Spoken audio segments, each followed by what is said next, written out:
Welcome to the Wild Side. This is your host, Kight, and that was Lindsay Sterling with Elements. And on this week's show, I want to talk about one of the elements, and that is the element of tin. And this topic has been inspired by a book that I've been reading by Hugh Aldersey-Williams. And this book is called Periodic Tales, A Cultural History of the Elements, From Arsenic to Zinc. And I know that you hear about a book about chemistry and about the periodic table, so not even all of chemistry, just one specific thing, and it doesn't sound like the most thrilling read. But actually this is a really interesting book, and I've been amazed at how much I've learned from it, and that's why I thought that maybe I could take a bit of what he was writing about and translate it here into the radio show. So I'm only going to talk about one specific part of the book, which is the part in which he's talking about elements that have featured heavily in human crafts. And of course there are lots of these elements, so again I'm kind of boiling it down yet again and focusing only in on tin. And this is one that I thought would be quite interesting for you guys because of course tin has played such an important role in Cornish history. And it was actually discussed quite at length in this book, so it was interesting to read about kind of the history of tin in general and think about how that compares to the history of Cornwall and the history of tin in Cornwall. So I want to talk a little bit about kind of geography and history and geology and cultural stuff, as well as then take that and think about how that actually fits with and how it's affected by the real science behind the element of tin. So that's what we'll be doing in this week's show. So what does Hugh Aldersey-Williams actually say about tin itself?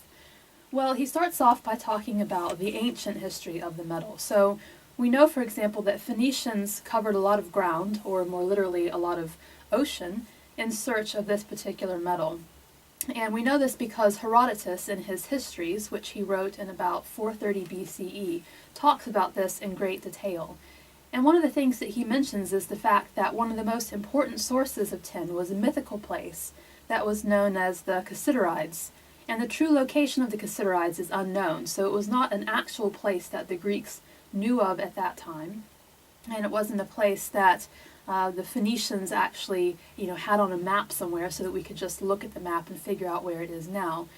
The name of it comes from cassiterite, which is the ore formation of tin. And an ore in this case, just in case you guys aren't up on your mining, and I actually wasn't, it's a type of rock that contains a particular mineral. So we use this word a lot, but we don't think of the fact often that we're not just talking about a big hunk of the metal, we're talking about that metal inside a rock. And that's how you can find it, in most cases, out in nature, and then you have to distill out of that rock the actual mineral itself.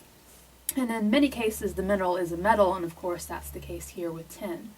So in this case, the ore that we're talking about contains tin dioxide, and it's kind of a noticeably dark, black, purplish sort of color that you can see quite easily if you're wandering through the countryside and you see maybe a cliff where you've got kind of striations of different colors. You can clearly see which of those striations are tin. So one of the suspected locations of the Cassiterides is Cornwall, which you probably were guessing, and there are actually several different suspected locations, but this is the one that's most interesting to us, and it's also one that actually has quite a lot of evidence behind it. We do know, for example, that the Phoenicians did trade in this area. So, for example, when I was researching flamingo history, and I talked about this a while back on the show, there were some ancient records that indicated that the Phoenicians came here and traded for tin in Cornwall and gave in exchange for this some flamingo skins and flamingo feathers, and they passed these off as dried phoenixes, basically. So we do know that they were here, and you would imagine if they're trying to trade something like a phoenix for tin, then this is something that the locals are considering to be an important metal, and the Phoenicians also are probably trying quite hard to get their hands on this thing. So obviously it is something that's important to both of these groups. We do also have better supporting evidence than just a few historical tales. So we do know, for example, that Cornwall and Devon as well have both been mined for tin since the early Bronze Age, and that's about 2150 BC. So there is quite a long history here and quite a lot of evidence showing that people have been gathering tin here for a very long time. Now what's missing is the fact that the Cassiterides were said to be islands, and of course Cornwall is not an island, but Cornwall does have lots of islands. So for example the Isles of Scilly. And this sounds like a really good, fit for this tale until you consider the fact that the Isles of Scilly don't actually have any notable deposits of tin themselves. But it was possible that they were a place where people might have gone to with the tin that they had mined and set it out so that it could be traded with the Phoenicians. And in fact, we do have records that both the Isles of Scilly and St. Michael's Mount, which was historically known as Ictus, were both used as ports of trade in general, and potentially tin trade specifically. And one of the things that Herodotus mentions in his history is the fact that the Cornish, or whoever these people were that were trading for the tin, they would row their wares out to the islands in bark-covered boats, and then they would meet the Phoenicians there. So it's quite likely, quite possible, that the Isles of Scilly and St. Michael's Mount were the Cassiterides, or kind of collectively, or one group or the other. So these things could have been the location of this mythical place, and this is where the Cornish people were taking out their tin in order to trade in ancient times. Now, to try to track down this myth and kind of just wrap his mind around it a bit better, the author did visit Cornwall so he could see the traces of the mining history here firsthand. And he starts off telling about this tale by describing the metallogenic maps of the area. And these are maps that show the sorts of minerals and rocks that are here. So they're basically geological maps. And they clearly show how important this part of the country is in terms of kind of geological history and what it has to offer for people who are mining for various things. And this is particularly true when you are looking at it in relation to the east and also to other parts of the south. So the southwest, and also to some extent the northern part of Britain as well, they're both really interesting geologically speaking. They have extremely old patches of rock with really large deposits of things like strontium, tungsten, copper, molybdenum, arsenic, and of course tin. And all of these things are quite useful when you mine them. And these minerals are present here due to the fact that we have sedimentary rocks that are speckled with really big patches of granite. And granite is what's known as an intrusive igneous rock. So it's an igneous rock, meaning that it's produced by the solidification of magma and lava. And it has shoved itself up basically into the softer sedimentary rock because of all that pressure and heat from below that kind of shoves it up towards the surface. And the sedimentary rock is not hard enough to fight that, and so the granite comes up into it, or sometimes all the way through it, and so we see these outcroppings above ground, as well as the stuff that you can mine for underneath the surface. Now, early on, tin was actually found as alluvial deposits, and this means that it could be carried and deposited by water into places that were really obvious. And this is because it's actually quite a light metal, as we'll get to a little bit later. So you can find it just being dislodged from the soil, dislodged from maybe cliffs that are kind of, coming up, those things I just mentioned that were intruding out of the ground, extruding, I guess would be the right word. The water could have acted on this, the wind could have acted on this, whatever else might have just toppled off bits and pieces over time, and these could be washed downstream. They would collect in areas where there's maybe a bit of a depression, and then when there's shallow water, or maybe when there's no water at all for whatever reason, it gets dammed up, it's a bit dry, you can just go into those areas and collect everything that's left behind. And people actually could do this for quite a long time early on in the history of tin mining. All they had to do was just walk to these spots and pick up what was there. Now they also could see big outcroppings of it along cliffs and along stream banks. Like I said, it's that very obvious dark black and kind of purplish color, so they could just walk along and then see it and then kind of hammer it out where they found it. And it wasn't until later that miners had to go underground in order to harvest from tin lodes there. Now the very largest deposits of tin could and also still can be found at the end of the Cornish Peninsula, and that's the area where we do find the oldest mines, historically speaking. And in particular, the area north of Land's End features a lot of abandoned mining locations, and the author describes these, saying that there are things like slag heaps and mine shafts and chimneys and scars where you can still see where there was mining activity at some point. And all of these things collectively are now a UNESCO World Heritage Site. And this is actually quite surprising because it puts them on par with things like the pyramids in Easter Island. So I think that really is a sign that internationally people recognize just how important Cornish tin trade was, both locally but also internationally, because access to this allowed people elsewhere to make so many of the really big and important and quite common things that they had that made their cultures really significant and interesting and thriving. So the area right here, even though it's kind of small geographically, did have a really huge impact for quite a long time. Well, I'm sure you guys know that already. Now, one of the reasons that all of these places were so successful is that Cornish tin was extremely pure. And this is one of the reasons why it was so highly sought after. So first of all, there aren't tons of places where you can find tin so easily. But secondly, even where you could find tin, it wasn't necessarily as good as the stuff that you could get here. And in fact, this was true for quite a long time, so the bulk of the mines only closed here in the mid-20th century, although some of them actually lasted a bit longer, so even into the 1990s. And these finally succumbed not because the deposits ran out, or because there was poorer quality tin left over, but because the international value of tin declined so much. So it actually declined to where it was worth less than $3 per pound, and this meant that mining it was actually more expensive than selling it could balance out, basically. So it was just no longer an economically feasible thing to do. However, recently there have been some increases in the value of tin, which suggests that maybe people here could successfully petition to have some of the mines reopened, and we could resume kind of a mining economy down here in Cornwall.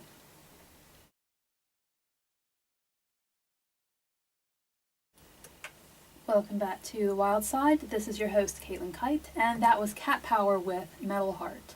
And on today's show, I am talking about the element tin. And in case you weren't here at the very beginning, I just want to reiterate that this topic was inspired by a book that I'm reading right now.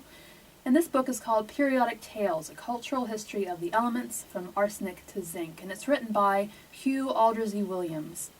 And I was just recounting what he was saying about tin and his journey to Cornwall to find out more about the history of tin and tin mining here in the area. And the next thing that he then goes on to talk about is why he thinks tin is such a special element, and in particular a special metal. So one of the things he says is that tin has been known since antiquity. Now there are only about, I think the number is 7 metals that have been known since antiquity, so since the times of the Greeks and later on the Romans. So this is kind of special because, they didn't have the high-tech scientific equipment that we have today. So for them to be able to distinguish between these things and know which one is which and then use them for something, that actually is kind of special. There are only a handful of elements that fall into that category, and tin is one of these few things. So that makes it kind of interesting. And he also describes the metal as being friendly, and that's thanks to the fact that it can be obtained fairly easily. It is not difficult to purify, so even a small child who has a bit of heat, maybe from a fire, and a little metal bowl or a little ceramic bowl can actually sit there and melt down tin and purify it if he or she wants to. It's also a very attractive, bright, and shiny metal. It can be worked and reworked by people, and the reason that I say that, and also that I say the thing about maybe a small child purifying it, is that actually lots of children do have, or at least did have back in the day, little toy sets where they could make toy soldiers, and they could fashion the soldiers, they could paint them later on, they could then melt them back down and start all over again, and this was actually quite a common thing, and the author himself did this when he was young. So this is something that anyone could do. It doesn't take that much talent if a small child is able to do it.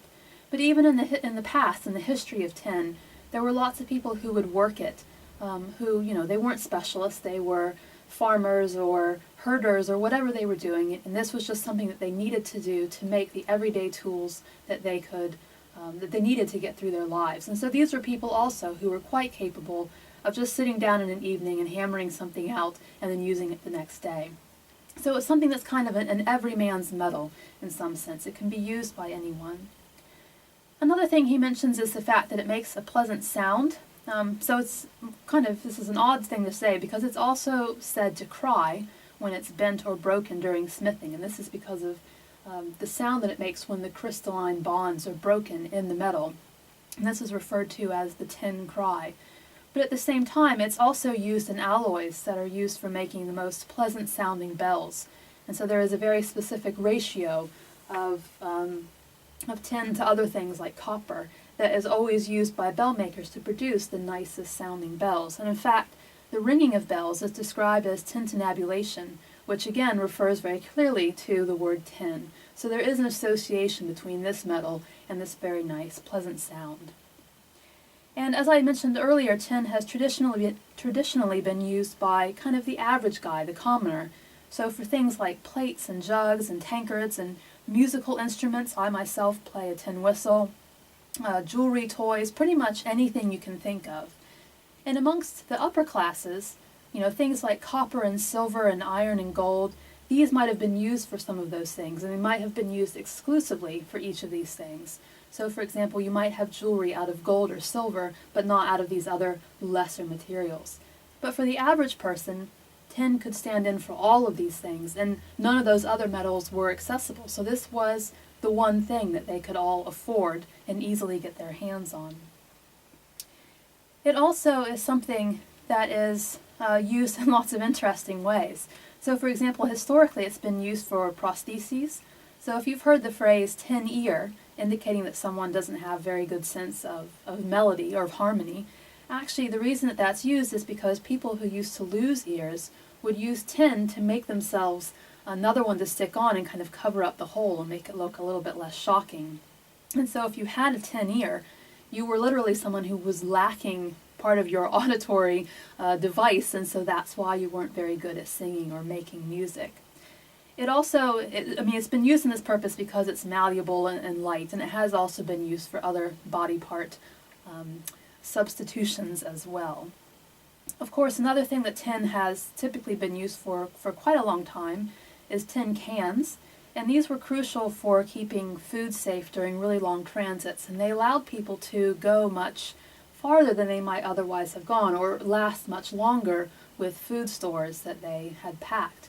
And this is, of course, a really important thing, and it's specifically important to things like colonial empires and nations like Britain that actually did go very long distances and take very long trips for setting up new governments or for just exploring, bringing back scientific specimens.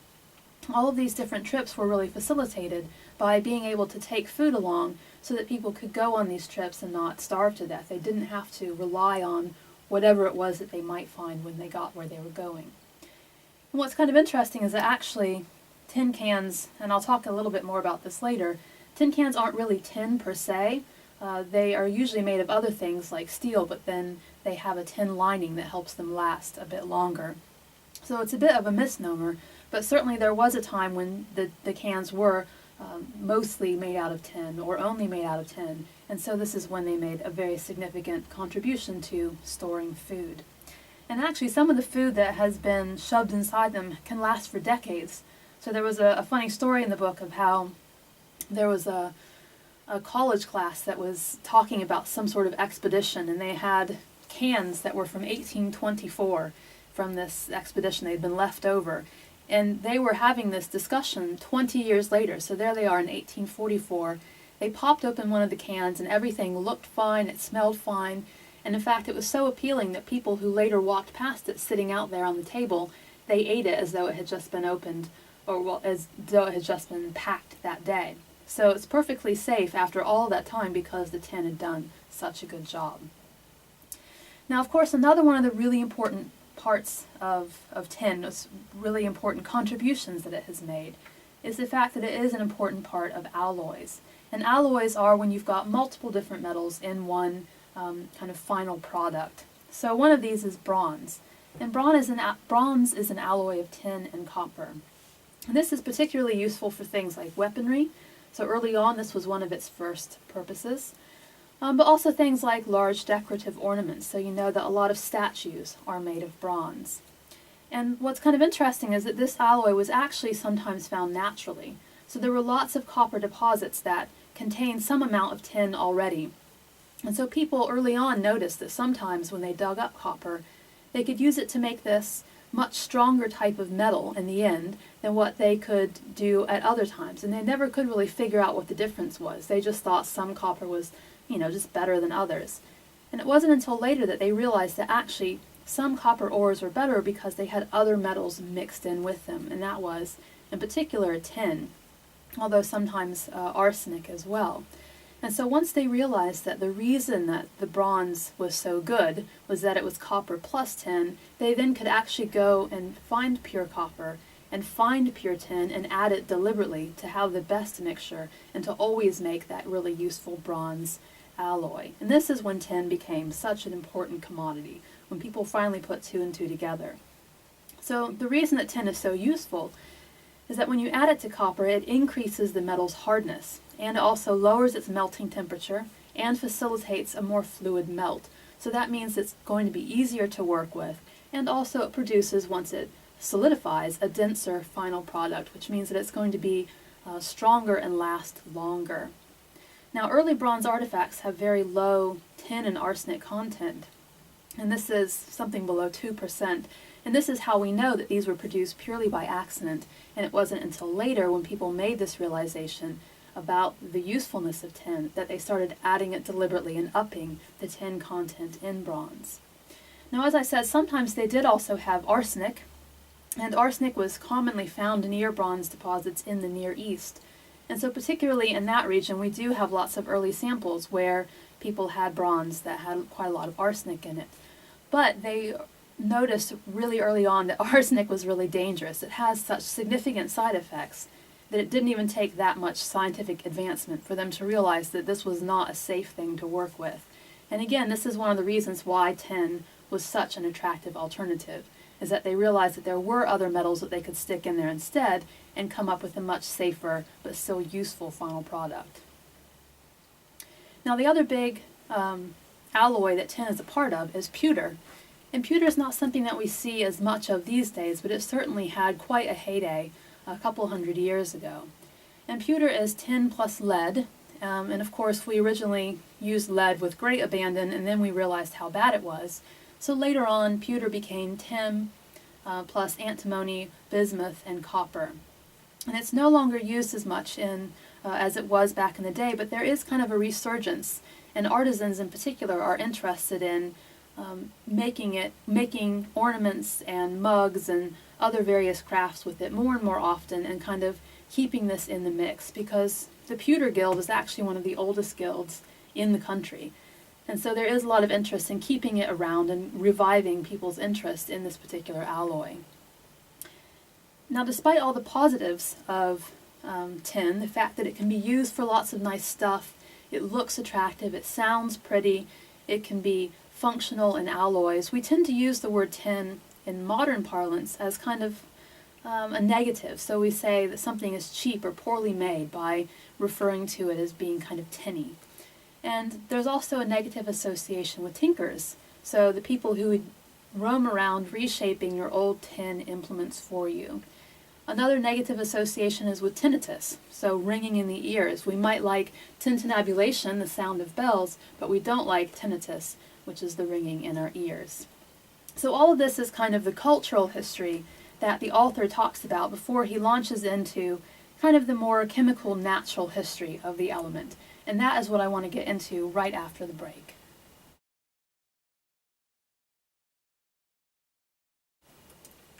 Welcome to the Wild Side. This is your host, Caitlin Kight, and that was Catherine MacLellan with Old Tin Can. And on today's show, I am talking about the element tin, and this was a topic that's inspired by a book I've been reading called Periodic Tales, A Cultural History of the Elements, From Arsenic to Zinc. And this book is written by Hugh Aldersey-Williams, who is a chemist who's been quite interested in kind of collecting the elements since he was a little boy. And since it's no longer really that feasible to have a physical collection of the elements, because a lot of these things are now known to be quite dangerous and are therefore kind of out of reach of the average person, he decided to put together a written compendium of all the elements. So before the break, I was talking about the history of tin and tin use among humans, and some of the cultural reasons and historical reasons why we find tin to be an interesting metal, an interesting element. And now I want to think about the chemical natural history of tin. So what is the science behind tin that makes it so useful and that makes it so interesting? Well, if you are chemically inclined, then you might know that tin has the symbol Sn on the periodic table, and this comes from the Latin name stannum. And it's the element with atomic number 50, which indicates that it has 50 protons in its nucleus. Now, because of this, it's considered a poor metal, which means that it has relatively low melting and boiling points, which I mentioned earlier. It's one of the reasons why it's so easy to work with. But it also has relatively higher electronegativity values and also a softer structure. And given their position in the periodic table and also the qualities of the elements around them, poor metals like tin tend to have higher electrical conductivity and also greater densities than you might expect given where they're situated. So what does all this mean specifically, all this terminology that I've just thrown at you? Well, the melting point of tin is about 232 degrees Celsius. Obviously that's something you could attain on your own stove if you wanted to. When you make candy, you sometimes will make it even hotter than that.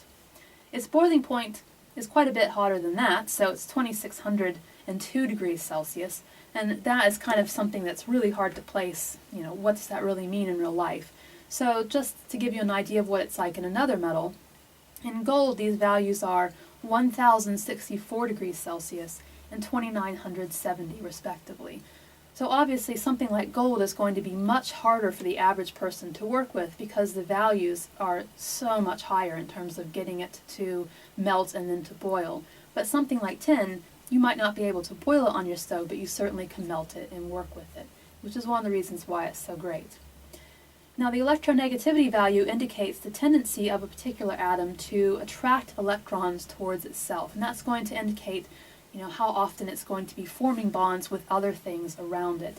And as you might expect, something that's able to form lots of bonds, it might either be really useful because that means it's going to make lots of nice compounds, or it might be really annoying because it's forming bonds with everything and not the thing you want, and it actually could be less useful in that way. What's interesting about tin is that it's kind of right in the middle. So it has an electronegativity value of 1.96, and the entire range that we see across the periodic table is from 0.7, which is fluorine, all the way up to 4.0, which is francium. So it's kind of at a nice balance. It's doing some bonding with other things, but not too much bonding so that it's never going to be available to do stuff. The density of tin ranges quite a bit. So I said earlier that it tends to be kind of a light metal. Well, it ranges from 5.8 to 7.4 grams per cubic centimeter, depending on which of the two forms of tin you're measuring. And I'll get into that a little bit later. There is a lighter form and a darker form of tin. And again, this is hard to kind of think about in real terms, but it's quite low relative to something like gold, but then much higher relative to something like carbon. So that kind of helps you place it. When you think about what those things are used for and how common they are, you can kind of think something like tin right in the middle, you could use it for the sorts of things that you use maybe both carbon and gold for. And indeed, that is what we see. It is a fairly useful metal that can be employed in lots of different ways. One of the things that might surprise you is that tin is not easily oxidized in air, and that means that it doesn't rust as quickly as some other metals. And if you've ever seen what you might call a tin can, that's been sitting out in the woods for a while, maybe someone dropped it out of a sack and it's just been lying around, you do know that those have lots of rust after a while, so that might sound surprising to you. But as I said earlier, these tin cans are generally not a really high portion of tin. Actually, they tend to be steel, and the reason that there is something still left is that there is tin in there lining them.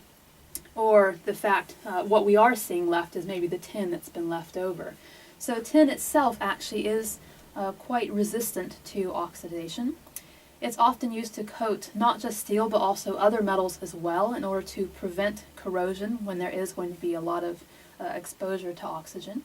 And this is one of the reasons that about 20% of all tin mined is currently used to create tin plates. And these are generally fashioned around things in order to prevent their rusting. This is also why food is preserved so well with tin, as I mentioned earlier on. So tin has 40 known isotopes, which is another really interesting fact about it, because actually this is the highest known number that we have seen across any different atom. So it has the most isotopes of any atom. And an isotope is a variant that has the same number of protons, but different number of neutrons. So the most common of tin is tin 120. So it has 120 different neutrons. But then there are also variations where you've got 116 up to 119, and these are all fairly common. There are others that are much less common, including 4 that are radioisotopes occurring as the radioactive decay product of uranium.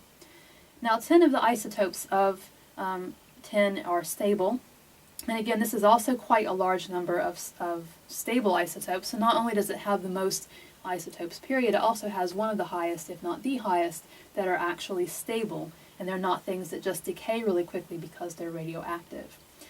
And the reason that this is thought to occur is the fact that tin has the atomic number 50, as I mentioned at the beginning here.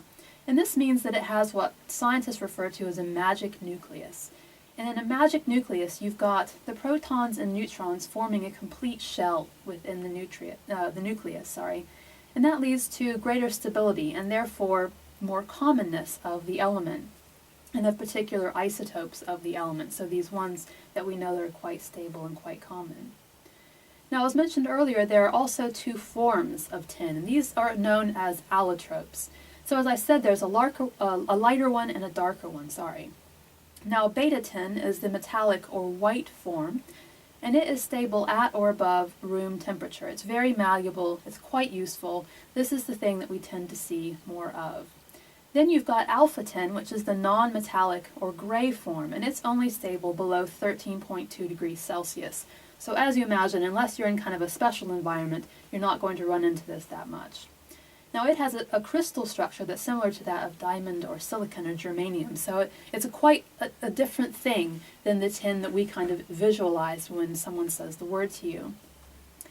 And atoms in the type of tin bond that you find in alpha tin, they tend to prevent electrons from moving freely, which means that this is a form of tin that can't really act as a conductor, though it is sometimes used as a semiconductor, and that's why you can actually find pictures of this quite readily on the internet, because it is sold and it is used in industry. Now, kind of interestingly, at or near that 13.2 degree cutoff, where you've got the light and the dark kind of intersecting, you can sometimes find beta tin spontaneously transforming into alpha tin.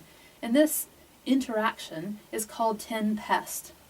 And it actually doesn't occur just at 13.2 degrees. It can occur a little bit below or a little bit above that. And it all depends on how much of other things you can find in the mixture. So impurities or little bits of other metals that are in there. So for example, in industry, as I said, this is a useful product, this lighter tin. And it can be prevented, the transformation into this form by creating alloys. And these alloys will have more or less bismuth, antimony, lead, silver, and other things like that, and that can prevent the tin pest from occurring.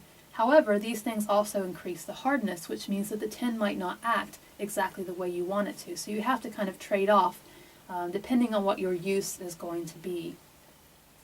There are also a couple other allotropes, but we don't really need to know about these because they don't exist at temperatures or pressures that we would really ever experience here on Earth. Maybe somewhere deep down in the core, but we're certainly not going to be seeing that anytime soon.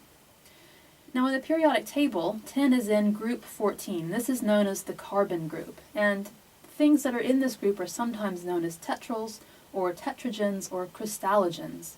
And the other elements in this group include things like carbon and silicon, germanium, lead, and fluorovium. And the last of these, if you've not heard about it, don't feel bad. It's a synthetic element, and it's only been seen I use very lightly here. It's only been observed or measured extremely briefly, like bits of seconds.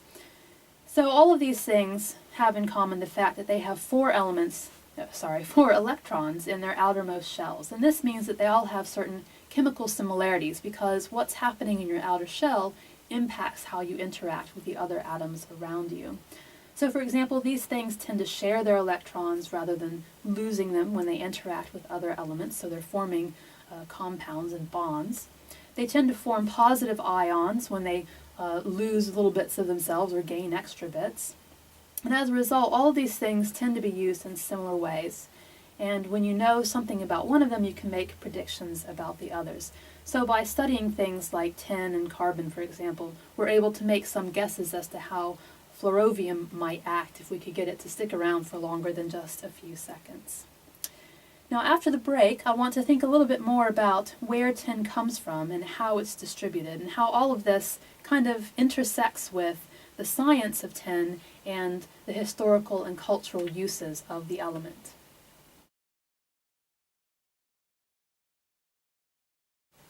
Welcome back to The Wild Side. This is your host, Caitlin Kight, and that was Steve Martin with Tin Roof. And on the last little bit of today's show, I want to think about where does the element tin come from, and how is it distributed around the world, and what are the uses that we have for tin now and into the future. And this caps off my discussion of tin as an element of interest.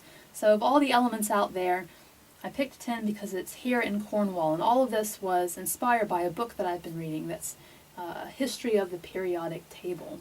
So to conclude all of this discussion of this very interesting metal that you might have passed by in your daily life and not really even have thought much about, I want to think about how it came to be to begin with. How was it formed in the universe? Well, it's produced via something called the slow neutron capture process, also abbreviated as the S process.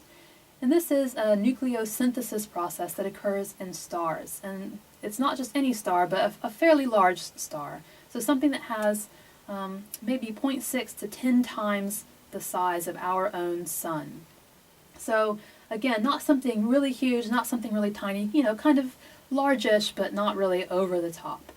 And in these stars, you've got lots of different things, but one of them is indium. And indium is chemical element number 49. And the heavy isotopes of this element will create tin via a process of both neutron capture and beta decay. And what I mean by this is that the nucleus will collide with another neutron, and then a neutron in the nucleus, maybe that one or another one, will then decay into a proton, and this ultimately results in a nucleus that is one element higher on the periodic table. So you've got indium starting out at 49, going through this process and ending up as 50, or the element of tin. So it's quite an interesting thing that happens up there in the stars. This stuff that we see every day is actually, was created long ago in the universe with the Big Bang and all these stars that were doing crazy things in the galaxy, and we wound up with some of it here on our Earth. And more of this is created elsewhere, presumably also shot out into space as stars do things and explode and run into each other and as meteors move around. So we could be theoretically gaining little bits of it here and there as things crash into the surface of the Earth. But mostly what we've got here on the planet now dates back to the beginning of our solar system. So tin is not extremely common, but it's also not extremely rare. So in addition to the cassiterite, which is the most commercially important source of tin, the metal can also be isolated in small amounts from more complex compounds. So things like stannite, cylindrite, frankieite, canfieldite, and teallite, which I'm sure you've all heard of because they're so famous. Now pretty much all of these are associated with granite rock. So actually I'm making a joke about whether you've heard of them, but you might have, given how much granite there is in the area and how much mining activity there is. And typically all these things are found in granite rock that has about 1% tin content. So we're not talking about tons of tin, but if you're finding places that have lots and lots of granite, that would add up eventually to a pretty good amount of tin. Now at 2 parts per million of the Earth's crust, tin is not extremely common, but it's also not one of the rarest things. So it's about the 49th most abundant element in the crust. And it can be found in much greater concentrations in igneous rocks, so about 1 part per trillion, in 1 part per million of soil, in 4 parts per trillion of seawater, but at about 428 parts per million of the human body. So all things considered, the human body actually does have a fairly noticeable amount of tin, given all the other stuff that we've got in there as well. Now, of course, I've said that local mines have predominantly shut down, but actually tin mining is still going strong elsewhere. So there are still deposits of tin that are quite useful and lucrative in terms of tapping them. And these are places, they're in places like China and Indonesia and Brazil and Bolivia, so in Asia and in South America. And probably the reason that there are so many of these things is that those are places that maybe haven't been tapped for quite as long as it has been here in Britain. And these are the countries that currently have the greatest mine reserve. There are also others where tin is being mined, but those are the top ones. Now, as of 2011, which is the year for which I could find data, we were thought to have just under 5 million tons of tin in reserve. And estimates of how long this will last actually vary quite a lot. And we're assuming current consumption rates when we make these estimates, but that might not be accurate. And they could last as long as 40 years, they could last as long as only 20 years, or something completely different if we suddenly start needing tin for something new that we aren't currently producing. But one thing that's kind of nice is that we're also ramping up our use of scrap tin via recycling efforts, because we do know that tin is finite. So we've also discovered, in addition to this, we've discovered new deposits fairly recently in both Mongolia and Colombia. So we may have a bit more tin if we are able to get some more out of these deposits, and also if we're able to act quite rationally in terms of conserving as much as we can and recycling as much as we can. And the U.S. actually has a really good record, amazingly enough, for recycling tin. So for example, the U.S. hasn't mined or smelted tin for 20 to 30 years, but it still produces thousands of tons of tin each year from these secondary reserves. So that actually suggests that we could have a fair amount of tin, at least for the next couple of generations. And all of this is quite important because tin is used in lots of ways right now. So as I mentioned earlier, tin is quite important for tin plate, so that's about 20% of what it's used for. Another 20% or so is used by the chemical industry for things like things like various reactions where you have to add tin in order to get some other sort of product.